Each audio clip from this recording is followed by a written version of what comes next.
Bueno, no sé si estamos todos. Yo voy a empezar con lo que tenía pensado comentar en este curso, porque si nos demoramos más puede que me extienda en exceso. Ya veis que el tema que quería presentaros tiene que ver con santos hacia el más allá, con santos barqueros y psicopompos, aquellos que portan el alma de los difuntos, hacia ultratumba, teniendo en cuenta una serie de testimonios iconográficos zamoranos y otros hispanos y otros europeos que permitan contextualizar los propios.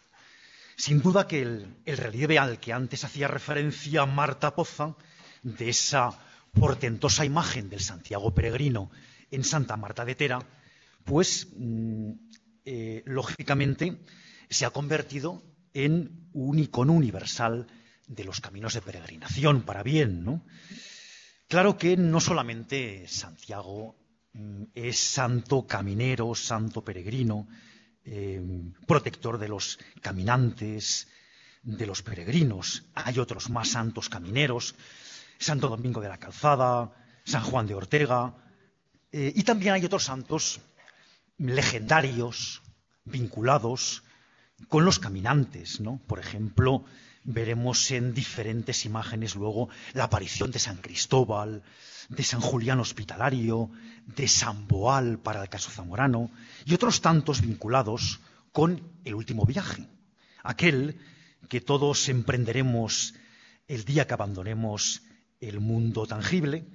Por eso, algunos santos, como el legendario Amaro, o San Miguel Arcángel, o San Gregorio, o San Gil Abad, o San Jerónimo, o San Antón, o San Huberto, o San Amador, amén de otros vinculados con el mundo de la muerte, San Francisco, Santo Domingo, Santa Clara, Santa Catalina o Santa Bárbara, resultaron sumamente populares, muy atractivos a la hora de encomendar el alma al más allá. El pasado 29 de noviembre del año 2013, vi en la prensa una noticia referida como la Guardia Civil de Ocarballino, en Orense, localizó en pleno monte a un anciano de 70 y pico años que residía en una residencia de ancianos de la provincia. El hombre apareció en la parroquia de San Cibrao de Las porque había pasado la noche fuera de la residencia. Estaba desorientado, padecía hipotermia y varios cortes a causa de algunas caídas. Pero lo que me llamó la atención fue que aquel pobre hombre padecía Alzheimer y ocupaba plaza en la residencia de ancianos llamada de San Amaro. La vida de San Amaro es una encantadora recreación medieval que nos habla de un itinerario odisíaco por tierras legendarias, pero también, en realidad, el culto o la historia a San Amaro es una metáfora de la búsqueda iniciática de la patria espiritual que todo cristiano intenta asumir. Una leyenda visionaria, escatológica, que además, y es lo interesante de nuestro San Amaro, es que integró diferentes tradiciones literarias, hagiográficas e incluso folclóricas. Era un hombre rico, el bueno de San Amaro, de buena familia, pero que se dedicó a cuidar de los pobres, de las viudas y de los peregrinos. A todos preguntaba, el bueno de San Amaro, sobre el paradero del paraíso terrenal. Un sueño le instó a que el hombre abandonara este mundo, la comodidad de sus bienes, y se dedicara a la búsqueda justamente del Edén. Embarcó, alcanzó la isla de tierra desierta, donde moraban hombres muy feos y mujeres muy hermosas. San Amaro hizo caso de una voz que le instó a embarcarse de nuevo, y atravesó el Mar Rojo hasta la isla de Fuente Clara. Allí encontró, curiosamente, hombres y mujeres que vivían más de 300 años, todos eran bellos y amables, y la misma voz volvió a instarle a abandonar esa tierra y surcar el Mar Quebrado, donde tuvo que enfrentarse ante la presencia de horribles monstruos marítimos que amenazaban con devorar a su tripulación. En ese momento la Virgen le echó un cable para que no sucumbiera la embarcación entre engendros acuáticos tan salvajes, y le recomendó arrojar pellejos hinchados por la borda. Finalmente llegó a la llamada isla desierta, donde justamente se topó con una curiosa costumbre zoomórfica. Los bichos se mataban unos a otros el día de San Juan. Y también se encontró con un ermitaño que le ordenó de nuevo embarcar rumbo a Oriente. Llega al final a la isla de Valdeflores, donde un ermitaño le presentó a una santa local, Baralides, mujer que, por lo visto, había visitado el paraíso terrenal. Amaro vagó solo, localizó un monasterio de nobles damas al pie de un monte. En un paraje muy hermoso permaneció más de 15 días. Conoció a Brígida, la hija de Beralides. Escaló el monte, contempló un castillo de 4 torres, de las que brotaban 4 grandes ríos. Enfrente se alzaba un pabellón de cristal, todo cubierto de piedras preciosas, donde toda tristeza curiosamente se convertía en alegría, pero cuando intentó franquear la puerta del castillo, exactamente un portero intrépido se lo impidió. Pudo escuchar los trinos de los pájaros y allí dentro se dio cuenta de que se adoraba a la Virgen y que muchos jóvenes danzaban alrededor de ella. Cuando Amaro rogó al portero que le abriera la cancela, el cancerbero le ordenó que se marchara porque llevaba allí nada menos que 266 años, un suspiro, convenciéndole de que algún día llegaría al auténtico paraíso terrenal, mucho más glorioso que el terrestre. Y al regresar al lugar donde había dejado a sus compañeros, vio que se había convertido en una gran ciudad habitada por los descendientes de aquellos a los que había conocido. Vivió el resto de sus días en un monasterio que fundó cerca de las nobles damas y al morir fue enterrado a la vera de sus amigas Baralides y Brígida. Bueno, este largo relato es en síntesis la historia legendaria de San Amaro, de la que tenemos una versión portuguesa del siglo XIV, procedente del monasterio cisterciense de Alcobaça, y una versión castellana del siglo XV, que se editó en 1520 en Toledo y en Burgos en 1552. Seguramente debió existir una vieja edición que narrara la vida de San Amaro, una versión latina, pero desconocemos la cronología real y la filiación de esa posible original edición latina. A la leyenda de San Amaro, pues se refirió de forma despectiva un personaje cercano a nuestro ámbito, Antonio de Torquemada, en Benavente. Y semejante relato de San Amaro perduró en la tradición oral y se difundió por toda la península en forma de pliegos de cordel que llegaron hasta época moderna. A Amaro no solamente hay que mentarle hablando de santos eremitas, sino que justamente hay que mentarle a la hora de referirnos a los santos peregrinos. Existió un Amaro peregrino que además se venera en Burgos, un Amaro de origen francés que llegó hasta España porque iba camino de Compostela y a su regreso se instaló frente al Hospital del Rey en Burgos para atender a los más pobres, pero nada dice semejante relato que viajara el San Amaro francés a la búsqueda del paraíso original. A lo sumo pudo llegar como mucho a Compostela y hoy en día aún se le sigue venerando en la ciudad de Burgos, donde además conservamos un sepulcro muy interesante que estuvo antaño rodeado de exvotos.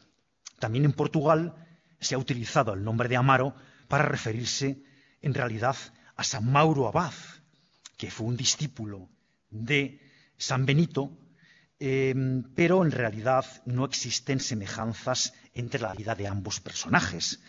Para comparar con San Amaro existen otros posibles patrones, ¿no? San Brendán, San Maló.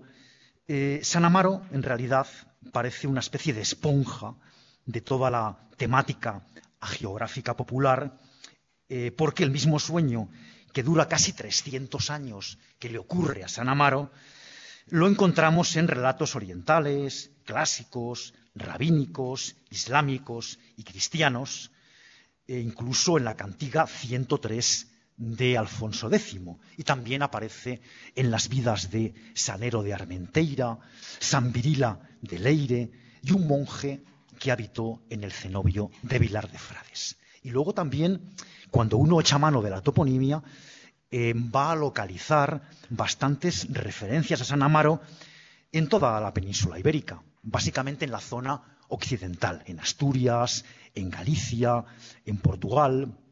A San Amaro están dedicadas algunas tallas zamoranas en la parroquia de la Horta, en Carvajales de Alba, en Brandilanes de Aliste tuvo una cofradía y en Santa Colomba de Sanabria aún se celebra una procesión en su honor. Su culto, el culto a San Amaro, es curioso que aún goza de buena salud, y sobre todo en Galicia y en Portugal, en la zona próxima a la frontera con Zamora, en Constantín. Aunque habría que tener en cuenta que su devoción se extiende por una geografía muy amplia, que va desde las Canarias hasta Cuba y desde Italia hasta, por ejemplo, las latitudes de los Andes. E incluso algunos camposantos todavía en Coruña y en Pontevedra llevan el nombre de San Amaro, e incluso hasta en la ermita, una curiosa ermita que está enclavada en Matamá, en la zona de Vigo, San Amaro de Matamá, se siguen celebrando ancestrales ritos de circunvolución con exvotos de madera en mano. Es una perduración sumamente curiosa en la tradición que nos habla de ese viaje al paraíso terrenal reconvertido en circunvolución vinculada con el mundo del exvotismo. Cuando uno rastrea, además, en la devoción a San Amaro, encuentra muy pocas referencias. Nunca fue incluido en los repertorios oficiales de la Iglesia, ni en los calendarios litúrgicos, aunque hoy sea el nombre de una bodega que produce vino de Albariño y de una marca de cerveza artesanal. Semejante práctica alimentaria, no lo olviden, será frecuente en la proyección ulterior de cuantos santos analizaremos en este foro. Casi como si los hábitos milagreros fueran territorio perfectamente abonado para todo tipo de fermentos alcohólicos, criados con mimo, destilados o macerados. Hay un tríptico muy interesante, pintado por Hans Megling, el tríptico de Willem Moret, donde aparece, curiosamente, la figura de San Cristóbal que porta al niño Jesús sobre los hombros y que está flanqueado por las figuras de San Mauro y de San Gil. San Gil, lo tenéis a la derecha, parece que está tusando a una cierva, y es que este tríptico, en este tríptico de Memling, parece como si la particular devoción del mecenas apreciara sobremanera el amparo de semejantes compañeros ante la inminencia del viaje más trascendente, del último viaje. Y seguramente es un tríptico de devoción particular, claramente vinculado con el mundo funerario. También en San Pedro de la Nave, una iglesia que visitaremos el próximo sábado, está perfectamente documentada la devoción, en este caso a San Julián y a Santa Basilisa, una pareja de barqueros que la tradición hizo fundadores del templo zamorano, que antes de ser trasladado en la década de los 30, estuvo justamente instalado junto al viejo camino tradicional que enlazaba Zamora con la ciudad portuguesa de Chaves. Una inscripción trazada sobre una pizarra, hoy sepultada bajo las aguas del embalse de Ricoballo, junto al embarcadero que servía para vadear el Esla, una inscripción que además recogió Gómez Moreno en 1903, hacía referencia a un tal Julián español, seguramente el San Julián al que la tradición popular, junto a su esposa Basilisa, había hecho erector del templo de San Pedro de la Nave, y que su leyenda califica su oficio como barquero. Por aquel entonces, y ante la ausencia de puentes, los vecinos de los pueblos cercanos al Esla pues vadeaban el río utilizando barcas pequeñitas, ¿no?, dirigidas por experimentados barqueros. Y tras las obras del embalse de Ricoballo, las gentes del entorno, pues por ejemplo de Villanueva de los Corchos, de Videmala, de Villaflor, aún siguieron empleando el mismo medio de transporte, la barca, la barcaza. Hay un exvoto, por ejemplo, conservado en un santuario de Zamora, en la Virgen de la Carballeda, en Río Negro del Puente, que alude a un señor que de oficio era barquero en Santa Cristina de la Polvorosa y que en 1800 encarga un exvoto o dedica un exvoto a la Virgen de la Carballeda de los Falifox cuando estaba enfermo. San Julián Hospitalario era obviamente protector de caminantes, pero tampoco figura en ningún martirologio. Fue un santo conocido y venerado en toda España durante el medievo. Su leyenda, que además fue versionada por el francés Gustave Flaubert en 3 cuentos, alude a una pareja. El marido asesinó a sus padres y más tarde, desgarrado y atribulado, cumplió una penitencia enorme entregándose a la caridad junto con su esposa, con Basilisa, como hospederos y auxiliadores de peregrinos e incluso de pobres, de leprosos, de impedidos, ejerciendo como barqueros. La leyenda es muy interesante.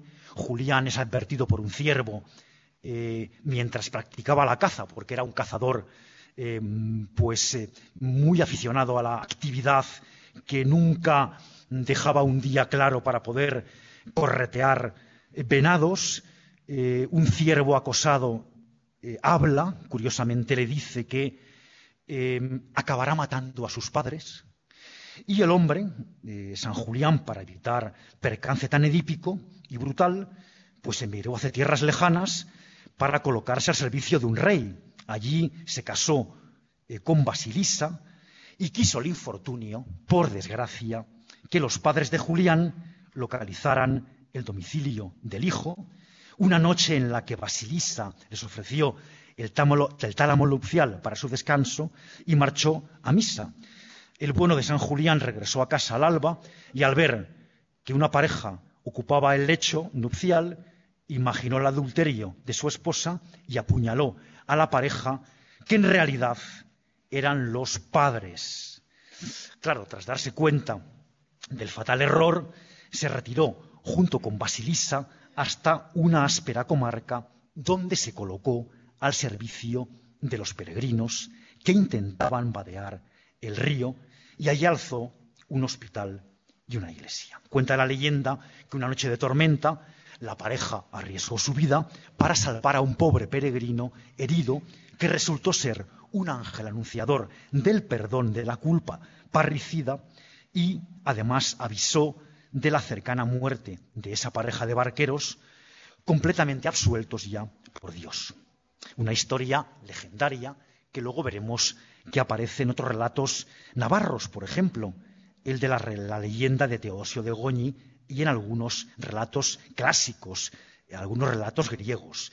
El profético ciervo parlante, intermediario de la divinidad, aparece también, ya veremos después, en las vidas de San Eustaquio, de San Huberto, y también la capacidad pasadora o barquera de San Julián vuelve a aparecer en la imagen de San Cristóbal que portaba al niño Jesús sobre los hombros. Sobre San Julián hay muchos testimonios artísticos, ¿no?, iconográficos, por ejemplo, en las vidrieras de la Catedral de Chartres, Rouen, Le Mans, en el Hospital de Saint-Julien-le-Pauvre de París, y luego otros más tardíos, veíamos antes, en, por ejemplo, un políptico de Masaccio, en la parte inferior derecha, y también en el retablo de la Santa Cruz de San Lesmes, del templo de San Lesmes, en la ciudad de Burgos. Una leyenda local que recogió algún monje en San Benito de Zamora consideraba que la pareja se desterró hasta estas tierras occidentales, en los límites con el vecino reino de Portugal, y que fue enterrada en una capillita del interior de San Pedro de la Nave. La creencia en la leyenda y en la existencia de reliquias de la pareja de barqueros, Julián y Basilisa, continuó viva en boca de los más viejos del lugar, pues hasta el siglo XX prácticamente consideraban que los santos construían el templo por la mañana y por la noche se les caía, y adoptaron para ello una cruz latina, dice la tradición, para hacer cesar la maldición. El tríptico de la adoración de los Reyes Magos que tenéis en la imagen, 1495, que se custodia en la Catedral de Burgos, fue pintado por un gran pintor burgalés, Diego de la Cruz, y compuso semejante tríptico para la cofradía de Dios Padre que fundó en la iglesia de Santa Águeda, en Burgos, una iglesia que, por cierto, tenía a su cargo un hospital. Con el tiempo, este tríptico terminó en la Catedral de Burgos, donde se celebraba misa el Día de Reyes. En el tríptico se describe a la derecha perfectamente la escena de la degollación de los padres de Julián. En la parte izquierda veis como un castillete, una residencia, una mansión que corona la peña, y además se divisa un amplio río con una barca, una barcaza que fue la que permitió a Julián y a Basilisa expiar su crimen, ¿no?, convirtiéndose en barqueros. También hay muchos otros testimonios iconográficos al respecto de Julián y Basilisa. He elegido este que tenéis a la derecha también, una tabla que procede del 16 de la iglesia navarra de San Julián de Ororbia. Por cierto que José Mí Lorenzo Arribas, un investigador zamorano, también nos dice que otra tradición conservada oralmente en la iglesia de San Pedro de la Nave dice que el día de San Juan, si se iba tempranito a la iglesia, aún podía verse el barco con el que los santos ejercieron su oficio, que era de piedra nada menos, y asomaba por un lugar llamado el Piélago, leyenda que tiene que ver con las navegaciones maravillosas de barcas de piedra, como la del apóstol Santiago en Padrón o la de la Virgen de la Barca en Muxía.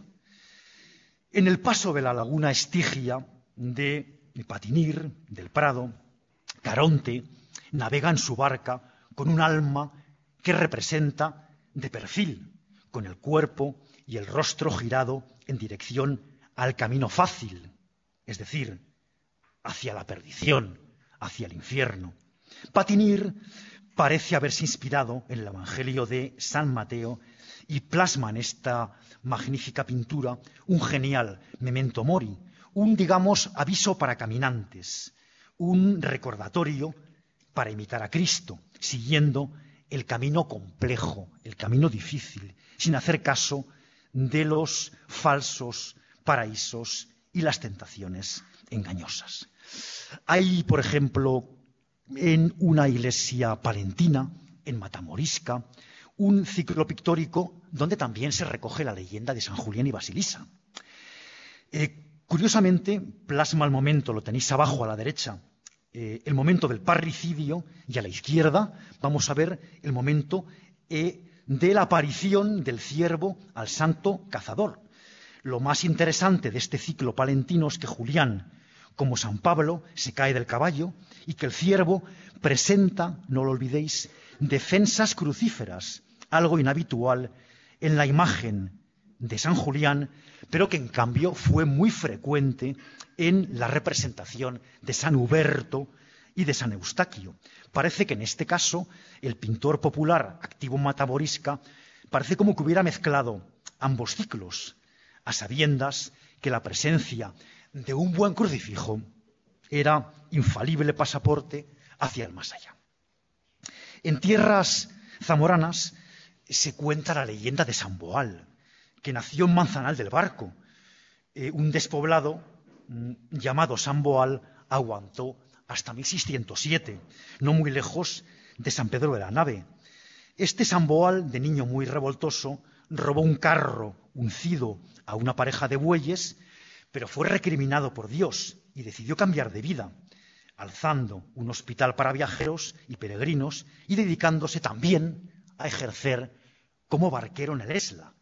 Este hombre, San Boal, tuvo mucha predilección por el sonido de las campanas, ante el que se arrodillaba de inmediato. Un día, mientras transportaba una carga de leña a la otra orilla del río Esla, escuchó el sonido del esquilón, saltó de la barca para hincar sus rodillas sobre las aguas, que inmediatamente se retiraron para permitir la primorosa súplica del adolescente, que poco después fue asesinado por unos militares romanos cuando lo vieron rezar, allá por el año 280. Al instante, todas las campanas del contorno se echaron a repicar, mientras que las aguas siguieron remansadas, un portento tal que obró en la comarca innumerables conversiones y que, dice la leyenda, que cuando depositaron el cuerpo ya muerto de San Boal sobre un carro, la Junta no detuvo el paso hasta que llegó al templo de San Torcuato, en la capital de Zamora, donde aún descansan sus reliquias milagrosas. El ciervo, que ya vimos en este tríptico de Memling, justamente junto a San Gil Abad y San Mauro, el ciervo, otra vez presente junto a San Gil Abad, es una aparición transcrita por Guillermo de Verneville en el siglo XII. Dice la leyenda que San Gil vivía retirado en una gruta en Septimania con la sola compañía de una cierva de cuya leche se amamantaba. En una cacería encabezada por el rey godo Flavio, los monteros se lanzaron en persecución de la cierva. La pobre cierva se refugió en la cueva del Santo y esta historia, por ejemplo, la tenemos representada en los capiteles del arco triunfal de la ermita de San Juan Abad en Luna, en Zaragoza. Allí apreciamos el acoso a la cierva y de cómo una cierva y cómo la flecha que le lanza al montero hirió acto seguido a San Gil, y vemos un olifante, vemos diferentes pasajes de la vida de San Gil Abad. No es una aparición aislada, hay precedentes iconográficos en Francia, en pinturas murales de la cripta de Saint-Agnan-sur-Cher, en la capilla de Saint-Laurent en Loroux-Bottereau, también en otras pinturas en el crucero sur de San Nicolás de Cibray, incluso en la catedral de Chartres y en una portadita conservada en Santa María de Vitoria, que data de más o menos los primeros años del siglo XIV. La aparición de San Gil sujetando una saeta y con la cierva a los pies también es muy frecuente en época gótica. De hecho, aparece de esta guisa en el retablo de Nuestra Señora de la Esperanza, que encargó el canciller Villaspesa para su capilla en Tudela, o el retablo con Cristo triunfante de Miquel de Alcañís para la iglesia de San Juan del Hospital de Valencia, y en una tabla con la imagen de Santiago Peregrino y San Gil, que se atribuye a Jacomart, y tenéis a la derecha en la imagen proyectada. Por cierto que el retablo de la izquierda, el retablo de Miquel de Alcañís, está repartido hoy en día entre el Metropolitan y la Hispanic Society de Nueva York, y una de las tablas de este retablo, curiosamente, está ocupada también por la imagen de San Vicente. Imagen de San Vicente que está pisoteando a un musulmán y que vuelve a aparecer en otro retablo que encargó el arcediano de la Seo de Zaragoza para una capilla en la iglesia zaragozana y que se custodia en el Museo del Prado. Aquí lo que me interesa de esta imagen es que veáis el atributo de San Vicente de la izquierda, el atributo de la piedra de molino que cuelga del cuello de San Vicente, que la leyenda identifica con la misma piedra molinera con la que el santo justamente fue arrojado al mar por orden de Daciano, y atributo que fue uno de los frecuentes atributos de San Vicente, pero también fue atributo que identificó a otros santos, San Feliu de Girona, San Froilán o San Cristóbal. San Cristóbal que, por cierto, aparece en diferentes pinturas murales. Aquí tenéis, por ejemplo, una piedra, una lauda tallada para la iglesia de San Vicente, la parroquia de Cristo Rey de Valencia, supuesto fragmento de la piedra de molino a la que fue atado el santo levantino y fue arrojado al mar por orden de Daciano. Una imagen con San Froilán, el atributo idéntico, la piedra molinera. La imagen de San Cristóbal en San Marcos de San Salamanca, con la justamente piedra molinera como atributo, y otros ejemplos de San Cristóbal con la piedra molinera como atributo en la Catedral Vieja de Salamanca y en un retablo que se custodia en el Museo del Prado. Es curioso cómo en la imagen de la izquierda, igual que la anterior, la que veíamos de San Marcos de Salamanca, hay unos peregrinos que cuelgan del cinturón de San Cristóbal, patrón justamente de peregrinos y de caminantes. San Cristóbal solía ser invocado frecuentemente contra la muerte súbita. Quien vea la imagen de San Cristóbal, dicen algunos epígrafes instalados junto a su representación, quien vea la imagen de San Cristóbal no padecerá ningún mal en todo el día. Vemos que este escrito aparece, por ejemplo, en la pintura de la izquierda, que es una pintura conservada en la Tour Ferrand de Perne-le-Fontaine, en Francia, que era lo mismo lo de la muerte súbita y la invocación a la muerte súbita y San Cristóbal, que librarse de la enfermedad, de la peste y del hambre. Por cierto que la imagen de San Cristóbal fue muy popular y se difundió en forma de estampitas, de medallas, además de ser representado en infinidad de pinturas murales conservadas en la entrada de muchos templos. San Cristóbal es el Homo Viator, el pasador del niño Jesús, que atraviesa las gélidas aguas de un río con el niño sobre los hombros y que se apoya en un tronco de árbol al tiempo que es auxiliado por un ermitaño que desde la orilla opuesta porta un farol para alumbrar la noche oscura, el vado en la noche oscura. Es curioso que la imagen de San Cristóbal, patrón de caminantes y peregrinos, aparezca en muchos templos del norte de Italia y sur de Suiza, aún incluso en el exterior. En el exterior se representaba para que los viajeros y caminantes que se dirigían hacia los puertos de montaña que franqueaban los Alpes se encomendaran a su beneficio, se encomendaran a su protección. Sigue siendo patrón predilecto de chóferes y de camioneros, y hasta algún argumento cinematográfico reciente invocó los poderes psicopompos de San Cristóbal. En La Milla Verde, por ejemplo, una película inspirada en una novela de Stephen King, en la que un condenado a la silla eléctrica por un crimen que no cometió ocupa el patíbulo con una medalla de San Cristóbal que pende del cuello vigoroso de este condenado a muerte.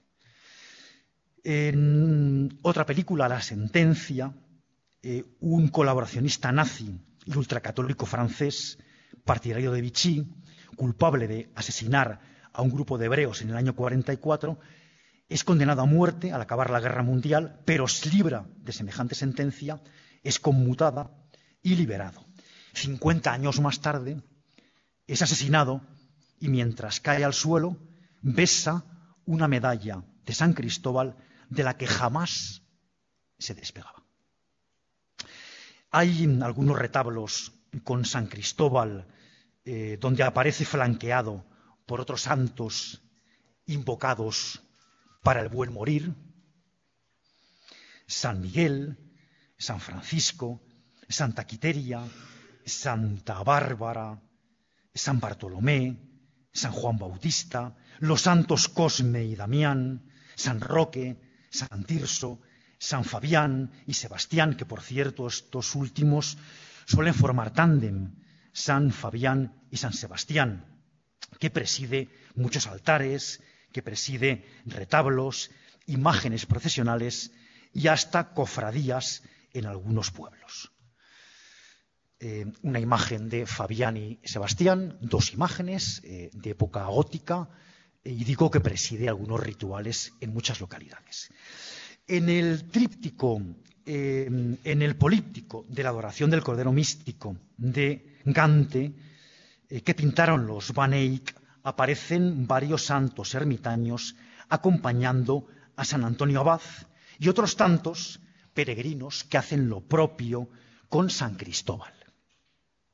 En otro tríptico, datado hacia 1500 del Museo Mayer van de Berg de Amberes, San Cristóbal está en este caso flanqueado por San Jerónimo y San Antonio Abad. A los pies de San Cristóbal y sobre las arenas de la orilla, pues figuran unos curiosos bichos, ¿no? Un cangrejo ermitaño, una tortuga y unas caracolas.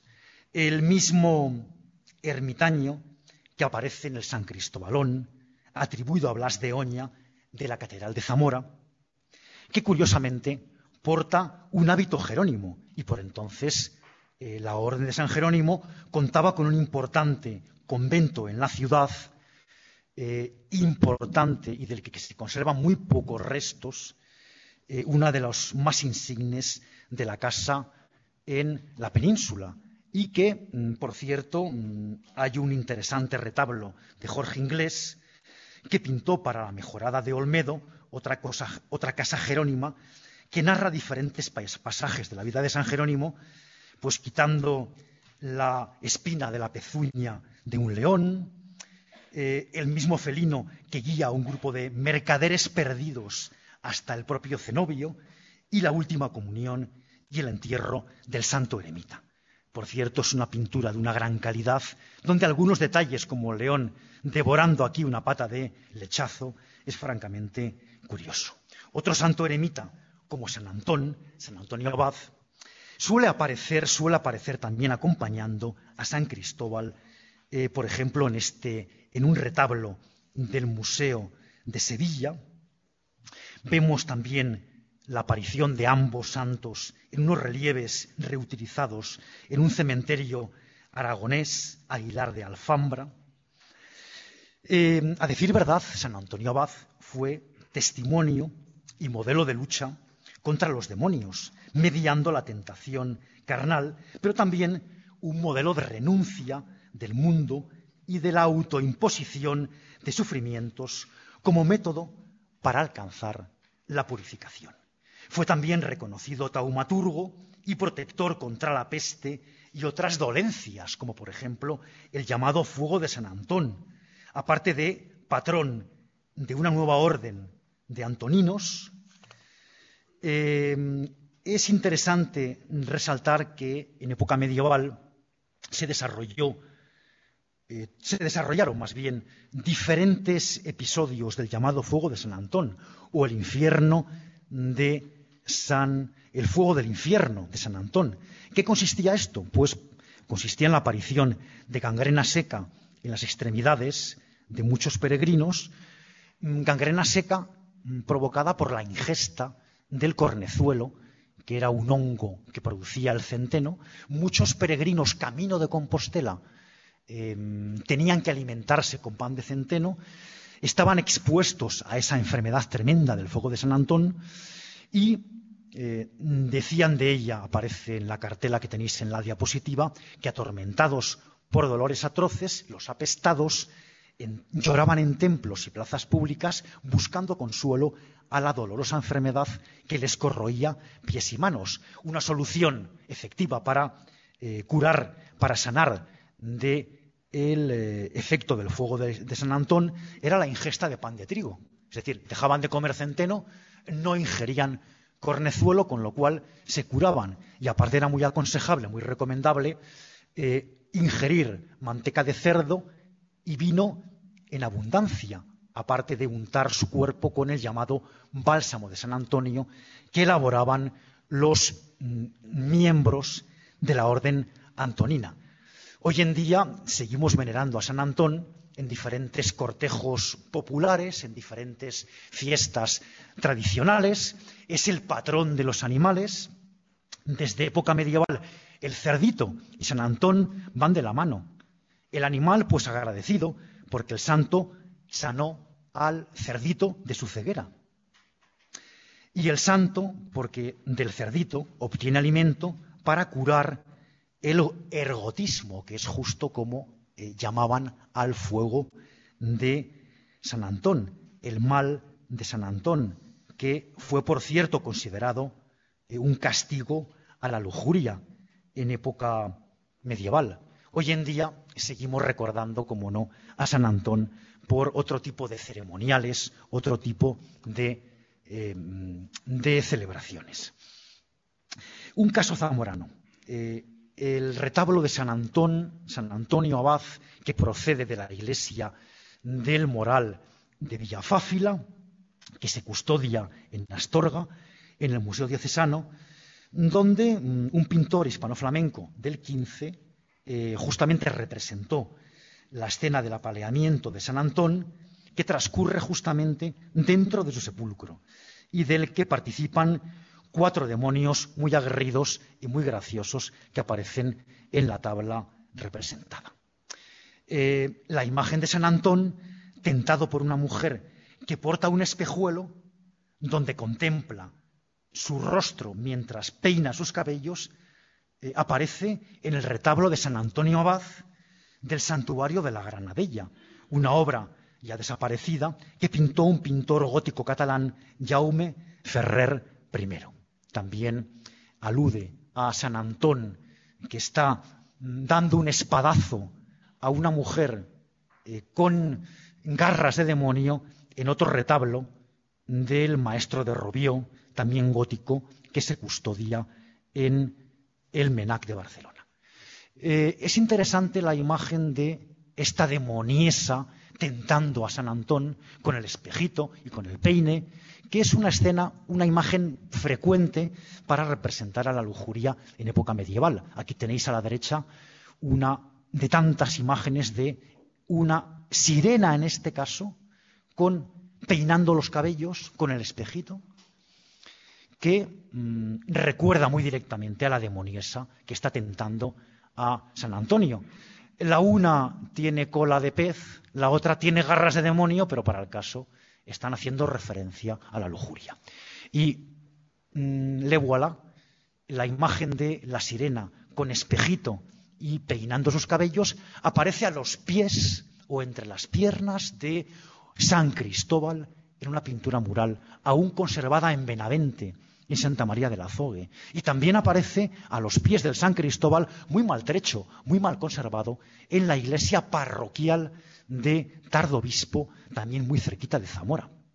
Es una pena que en el San Cristóbalón de la Catedral de Zamora no tenemos sirenita alguna. Como mucho tenemos truchas o truchos o barbos o anguilas. Pero la imagen de la sirenita que peina sus cabellos y contempla su rostro en un espejo es muy frecuente en toda Europa, en algunas ciertas latitudes de Europa. Aquí he traído alguna muestra, ¿no? Alguna muestra, en este caso, en Francia, en una tabla flamenca conservada en Amberes. Fijaos que ese óvalo de amarillo, cuando lo ampliamos, ¿qué tenemos en el óvalo de amarillo? Que entre las aguas que intenta surcar, cruzar San Cristóbalón, aparece lo de antes, lo de Benavente y lo de Tardobispo. La sirenita que contempla su rostro en el espejo mientras peina sus cabellos. Hay otras imágenes de época moderna donde vuelve a aparecer la sirena a los pies del santo caminero, en este, por ejemplo, en este San Cristóbal de Lucas Carajanaj el Viejo, custodiado en Detroit. Y si no aparece la sirena, hay otros bichos un tanto extraños, ¿no? Un homúnculo saliendo de un huevo, una tortuga, unos mejillones, o en este San Cristóbal de la Escuela del Bosco, la fauna fantástica es más que sospechosa, ¿no? Una fauna fantástica en la que aparecen bastantes bichos muy sospechosos. Más santos camineros. Hablábamos de justamente San Cristóbal, que tenéis representado a los pies o en el dintel de la portada de acceso a la capilla de San Huberto del castillo de Amboise, donde está enterrado o estaba enterrado Leonardo da Vinci. Y en este lado, o en este caso, en este dintel, es curioso que San Cristóbal esté compartiendo espacio con otro santo de interés muy peculiar, San Huberto. La leyenda es muy curiosa. San Huberto de Lieja, por cierto, no olvidéis, fijaos a los pies de San Cristóbal, una comadreja que entra cuartos traseros por la izquierda y asoma el pescuezo, la cabecita por la derecha, como en una ura.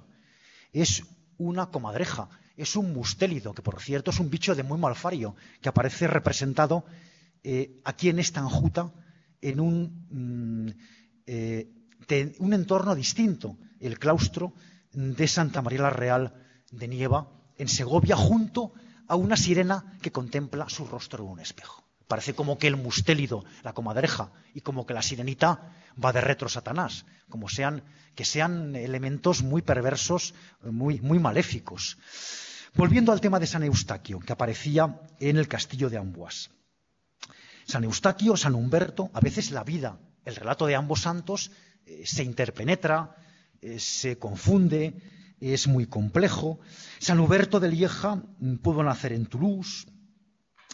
A San Humberto de Lieja le invocamos como protector contra la rabia y patrono de los cazadores y los perros de caza. Le tenemos representado en diferentes contextos. Por ejemplo, aquí aparece en un tabernáculo gótico de la Basílica de San Lamberto en Düsseldorf, en Alemania. La leyenda hace referencia a un ciervo crucífero. Digo que a veces confundimos la vida de San Eustaquio y la de San Humberto. En todo caso, en ambos, en su relato, hay una aparición de un ciervo. Ambos eran grandes cazadores, como San Julián. Un día, persiguiendo un corzo, un ciervo, habla, se le aparece una imagen de Cristo en la cornamenta y le dice algo así como: si no vuelves al Señor, le dice el ciervo, y llevas una vida santa, irás al infierno. Ve a buscar a Lamberto y te dirá lo que debes hacer. Esa aparición, que ya digo, comparten ambos santos, aparece en otros contextos, en pinturas, murales, en miniaturas. Por ejemplo, aquí tenemos la imagen de San Huberto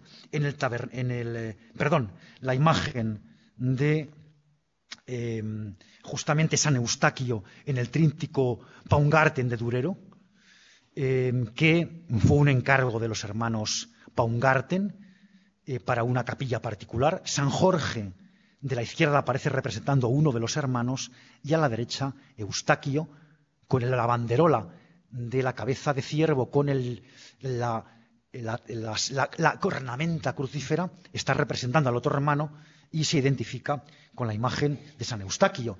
Curiosamente, tenemos en Salamanca, en el claustro de la Catedral de Salamanca, en el Museo Diocesano, una imagen o un relieve de un retablo desmontado que está copiando fielmente la estampa de Durero que abrió el pintor germano en 1501 representando a San Eustaquio. Es curioso cómo un retablo en Salamanca está copiando fotográficamente una estampa de Durero.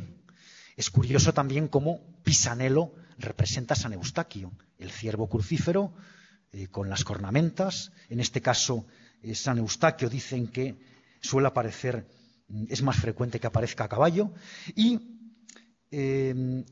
también es curioso como un retablo en la Catedral de Burgos, un retablo que encargó Luis de Acuña para su Capilla de la Concepción allá por 1486 más o menos, un retablo que está ornado con el árbol de Jesé, justamente como el sepulcro del doctor Grado en la Catedral de Zamora. En este retablo, encargado por el obispo Luis de Acuña para la Catedral de Burgos, vuelve a aparecer la imagen de San Huberto, San Eustaquio, no sabemos, junto con la leyenda de San Joaquín y Santana. Vemos aquí a la izquierda la imagen de San Eustaquio, San Huberto, el ciervo, postrado de hinojos ante el ciervo, con la cornamenta crucífera. Es curioso cómo Luis de Acuña, el obispo, aparece junto al arcediano exactamente Fernando Díaz de Fuentepelayo, y a los pies de Luis de Acuña aparecen un par de perros de caza, y parece que San Eustaquio, San Huberto, le esté colocando su mano derecha sobre la capa pluvial lujosa que porta el obispo de Burgos en su capilla funeraria, que ya digo, el retablo aloja el tema del árbol de Jesé, pero tiene esta implicación, esta concesión hacia San Eustaquio o San Huberto. Hay que decir que San Huberto sirvió para bautizar a una raza de perros de caza, a algún vino tinto argentino y hasta cedió su atributo crucífero a una importante firma alemana que desde 1934 fabrica un licor de hierbas tradicional en la zona de Baja Sajonia. Pero sobre todo fue el santo patrón de los cazadores. Me pregunto yo, ¿podríamos entender la muerte como la gran cazadora? Al cabo, tarde o temprano, sucumbiremos bajo sus garras. Es curiosa esta caja funeraria, el sepulcro de Fernán Pérez de Andrade Obó para San Francisco de Betanzos, una imagen que es un sepulcro decorado con escenas de montería, escenas de la caza de un jabalí y de un oso. El propio sepulcro apoya sobre las imágenes contundentes de un oso y de un jabalí. Es una pieza reconocidísima, famosísima, pero que yo le he sacado a colación porque pensaba, ¿acaso no hará referencia esta imagen funeraria, este contexto para una caja gótica sepulcral al tema de la montería? ¿Acaso no conciba la caza o la cacería como una referencia a la muerte, la gran cazadora que es la muerte? Es curioso que además los sepulcros góticos con tema cinegético son muy frecuentes en todo el entorno portugués, nuestro país vecino. A mí me recuerdan de forma directa otro tipo de esculturas mucho más antiguas, aunque tal vez sea un desliz personal del que esto acaba de comentar. Por cierto que otro asunto iconográfico poderosamente vinculado con el más allá es el de la misa de San Gregorio. Aquí, por ejemplo, encontramos, es interesante, una crucifixión flanqueada por un San Cristóbal caminante, pasador del Niño Jesús, y a la izquierda la imagen de la misa de San Gregorio. En este caso es un tríptico flamenco del Rijksmuseum de Ámsterdam. O, por ejemplo, en el templo palentino de San Cebrián de Mudá vemos que ocurre algo parecido. Aparece San Cristóbal vadeador con el Niño Jesús sobre sus hombros, y a la derecha la imagen de la misa de San Gregorio. Además, hace un par de años se descubrieron unas modestas pinturas murales en el arcosolio del canónigo Alfonso García en la Catedral de Zamora, que fueron descubiertas, un canónigo que fue enterrado allí, que falleció en 1409 y que justamente por encima del yacente, el lucilo representa la imagen de la misa de San Gregorio, junto con una crucifixión, una virgen, una piadosa seguramente, y la escena del donante arrodillado. Se conserva muy mal la pintura mural, pero es interesante anotar que en este caso zamorano aparece la imagen de la misa de San Gregorio. Un detalle de la misma, en la parte superior, ahora comentaré la leyenda de San Gregorio,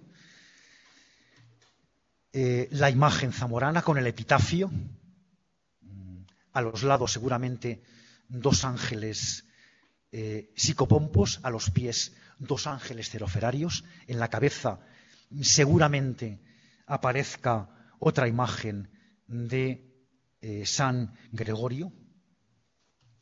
El mismo asunto de la misa de San Gregorio vemos en los sepulcros del canciller Villaspesa y su esposa en la Catedral de Tudela, y en otros tantos contextos funerarios. Por ejemplo, un detalle a la izquierda de cómo la misa de San Gregorio aparece en un contexto funerario encima de la tumba del canciller Villaspesa en la Catedral de Tudela. Y justamente la escena, la imagen de la misa de San Gregorio fue una imagen que se refiere a una aparición milagrosa, una leyenda que surge en los siglos XIV y XV y alude a la aparición de Cristo al Papa Gregorio Magno mientras éste celebraba misa el día de Viernes Santo en la iglesia romana de la Santa Cruz de Jerusalén. Por cierto, una iglesia cuyo patronazgo disfrutó la familia Mendoza, un linaje hispano de gran alcurnia. Uno de los asistentes en la misa dudó de la presencia real de Cristo en la hostia consagrada y se obró el prodigio, pues sobre el altar surgió la imagen de Cristo, varón de dolores, rodeado de los instrumentos de la pasión y mostrando sus estigmas de los que brotaba la sangre que cae sobre un cáliz. Semejante historia, pues, aparecerá por doquier en estampas, pinturas, libros de horas, prometiendo indulgencias a quien rezara cierto número de Padres Nuestros y Aves Marías bajo la imagen piadosa. Al mensaje de transustanciación, dogma fundamental del catolicismo, se adhirió el valor de liberación de las penas del purgatorio, gracias a las indulgencias otorgadas que podían aplicarse a los difuntos a modo de sufragio. Además de la tradición que acompañaba a San Gregorio como redentor de almas condenadas y que la misa era además un eficaz medio para obtener sufragios por los difuntos, una devoción que, como la de San Cristóbal, por cierto, desapareció mayoritariamente, a partir de Trento. Bueno, aquí por ahí estamos diferentes imágenes de la misa de San Gregorio. Es curioso que la asociación de la escena de la misa de San Gregorio con la liberación de las almas del purgatorio sea muy evidente en el retablo pintado por Pedro Berruguete, que tenéis en la imagen, para Cogollos, este pequeño pueblo burgalés hoy en el Museo de Burgos, y para otros muebles catalanes y valencianos, e incluso en ámbitos aragoneses y catalanes se hace referencia a la imagen de San Amador, en concreto esta tabla gótica que procede de Cardona, que pintó Peravall en el siglo XV a primeros, una leyenda que hace referencia a la vida de San Amador. Un Viernes Santo, con esto acabo, un Viernes Santo, un demonio se apareció a Preconius, un señor, asegurándole que tendría descendencia si abjuraba de la fe cristiana. El hombre siguió el consejo diabólico, que refrendó con un documento firmado de su propia sangre, sin renunciar a su fe en la Virgen. Tras esto, su mujer dio a luz un hijo. Esta criatura fue raptada por una legión de demonios, que lo depositaron en la ermita de San Pablo Ermitaño, que tenéis representada en la tabla de Peravall que tenéis aquí en la imagen. Justamente, qué curioso, también San Pablo Ermitaño se hace colega de una cierva. Y este San Pablo Ermitaño lo que hace es acoger al niño, lo cría y cuando es mayor es ordenado sacerdote.